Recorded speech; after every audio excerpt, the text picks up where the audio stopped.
반갑습니다. 직업상담사 합격 멘토 판멘토 김대환입니다.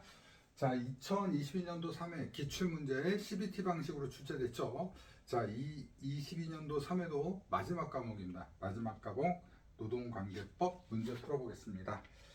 자, 81번부터 해보도록 하죠.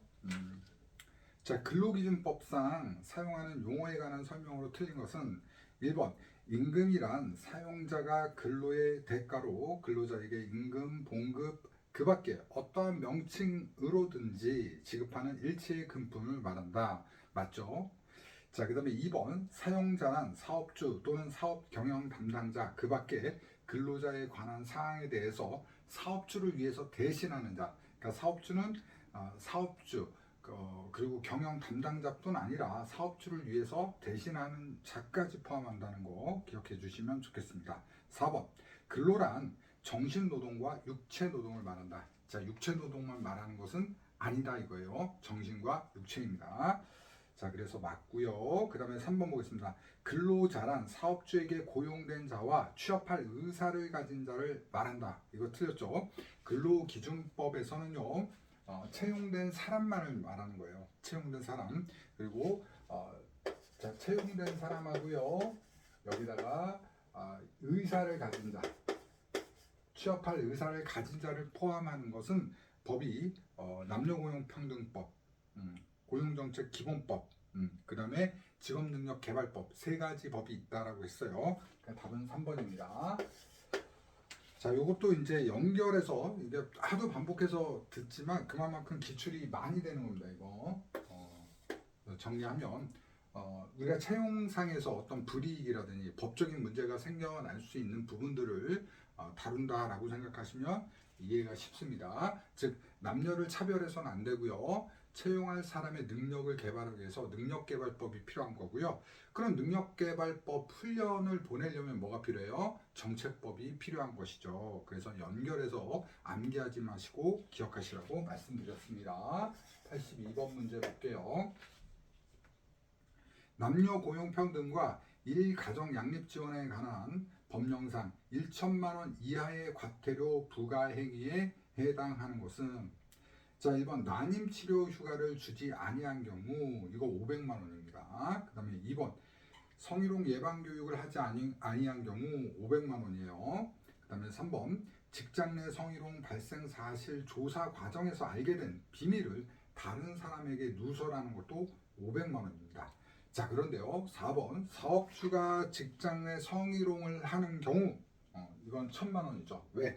왜 클까요? 그죠? 직장 내 성희롱을 방지하는 데 노력해야 되는 주체인 사업주가 오히려 한 거니까 벌금이 과하다, 크다 라고 생각하시면 되겠죠. 자, 83번 보겠습니다. 83번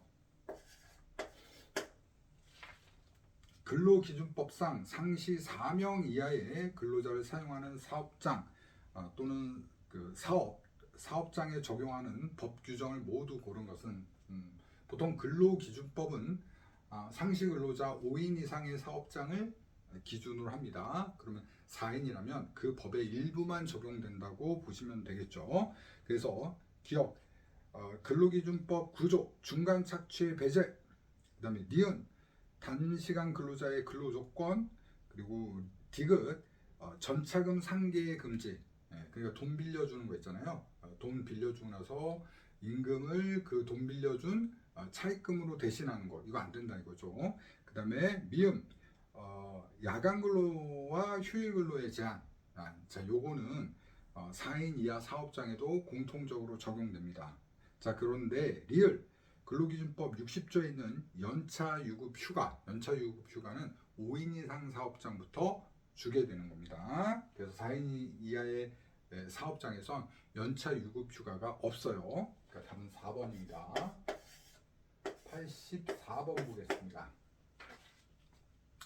자, 근로기준법령상 임금에 관한 설명으로 틀린 것은 1번 고용노동부 장관은 체불사업주의 명단을 공개할 경우 체불사업주에게 3개월 이상의 기간을 정해서 소명 기회를 주어야 한다.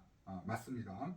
그 다음에 2번 단체 협약에 특별한 규정이 있는 경우에 임금의 일부를 공제하거나 통화 이외의 것으로 지급할 수 있다. 임금은요, 통화불로 줘야 돼요. 통화. 그러니까 돈으로 줘야 됩니다. 그런데 단체 협약에서 근로자에게 유리하다고 판단되는 경우가 있어요. 예를 들면 자동차 회사에서 자동차가 굉장히 자동차가 고가잖아요. 그런데 내 임금보다 커. 근데 이걸 이 신차 같은 경우에 직원들한테 뭐 특별 할인가로 주겠다 하면 뭐예요? 임금 대신에 자동차 이런 거 이익이 될 수 있는 걸로 받을 수가 있는 거죠. 자, 그런 것들은 가능하다. 그 다음에 3번 사용자는 도급으로 사용하는 근로자에게 근로시간에 따라 일정액의 임금을 보장해야 한다. 당연한 것이죠. 자, 4번 보겠습니다. 사용자는 고용노동부 장관의 승인을 받은 경우 통상임금의 100분의 70에 못 미치는 휴업수당을 지급할 수 있다. 자, 휴업수당을 줄 경우에는 100분의 70 이하로 줄 수 있는데 그게 통상임금이 아니고요. 뭐죠? 평균임금입니다. 평균임금. 그래서 사실 이건 많이 나오는 거예요. 항상 나오는 거 요거하고 평균임금, 통상임금 나와요. 그죠? 그래서 평균임금만 기억하시라고 했어요. 평균임금은요. 평균적으로 우리가 퇴직을 제휴했더니 강급되더라. 그죠? 퇴직을 제휴하니까 퇴직했으니까 급여가 줄어들죠. 그래서 퇴직을 제휴했으니 강급되더라. 이렇게 암기하자고 했어요. 그래서 퇴직금, 재해수당, 각종 재해수당, 그 다음에 휴가가 아니라 휴직이에요. 휴직수당. 그리고 마지막으로 강급이다. 그래서 답은 몇 번이다? 4번이에요.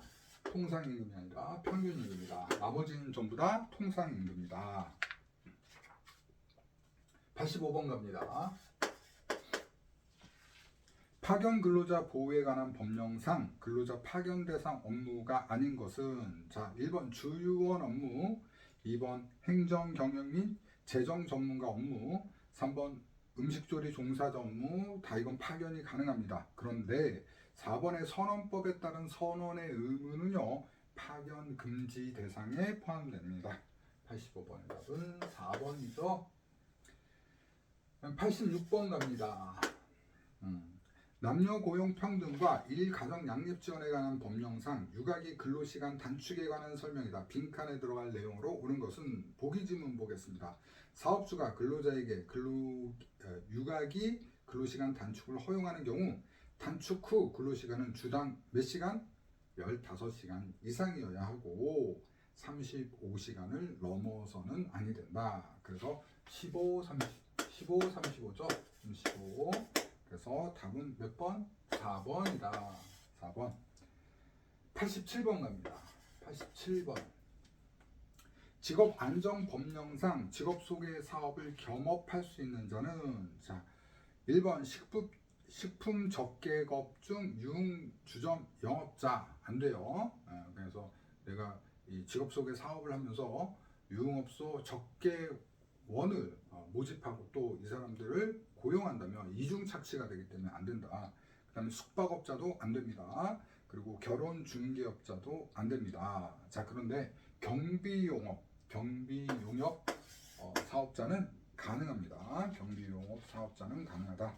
요 세 가지밖에 없어요. 그러니까 유흥주점 영업자, 그 다음에 숙박업자, 그리고 결혼중개업자 이 세 가지밖에 안 된다. 결혼중개업, 숙박업, 그 다음에 식품적개법 안 된다. 이렇게 기억하시면 되겠습니다. 88번. 남녀고용평등과 일가정 양립지원에 관한 법령상 배우자의 출산휴가에 관한 설명으로 틀린 것은 1번 사업주는 근로자가 배우자 출산휴가를 청구하는 경우 10일의 휴가를 주어야 된다. 맞고요. 그 다음에 2번 사용자는 배우자 출산휴가 기간은 무엇으로 한다? 그 10일은 유급으로 한다 이거예요. 무급이 아니라 유급이에요. 4번 배우자 출산휴가는 연 1회에 나누어 사용할 수 있다.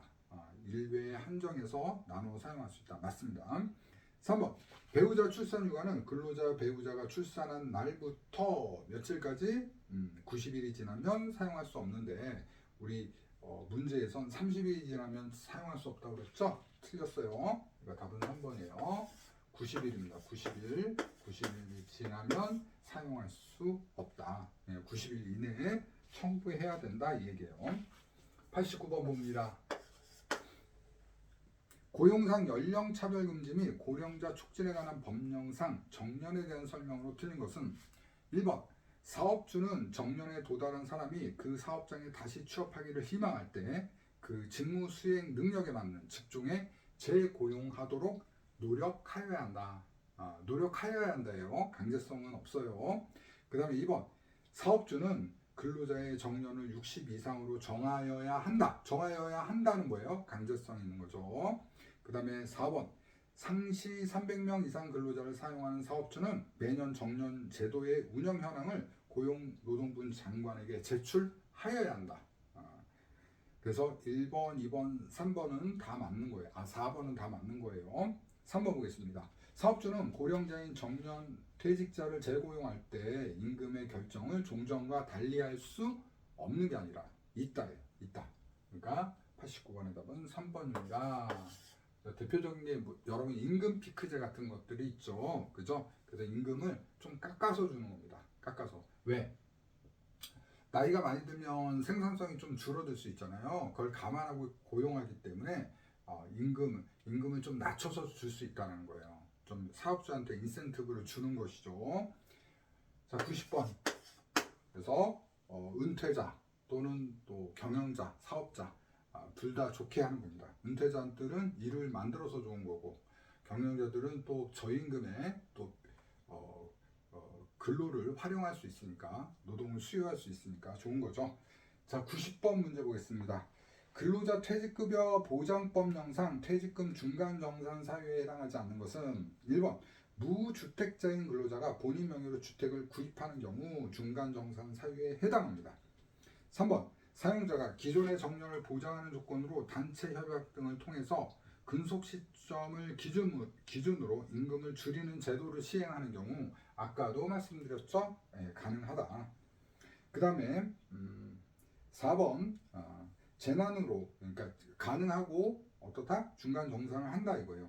그 다음에 4번 재난으로 피해를 입은 경우로서 고용노동부 장관이 정해서 고시하는 사유에 해당하는 경우 맞습니다.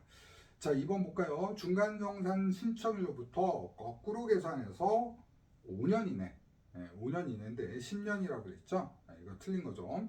그래서 5년 이내에 파산 선고, 파산을 당한 사람, 이 사람들은 중간 정산을 해줘야 됩니다. 그래서 5년 이내 파산 선고인데 우리 문제에서는 10년이라고 돼 있죠. 그러니까 답은 2번이 되겠죠. 2번이 되겠습니다. 자, 이렇게 해서 90번 문제까지 깔끔하게 정리해봤습니다. 법은 자주 출제되는 게 출제되니까요. 여러분들 주로 나오는 것들 잘 기억하시면 되겠습니다. 자, 잠깐 쉬었다가요. 저는 91번 문제부터 풀어보도록 하겠습니다.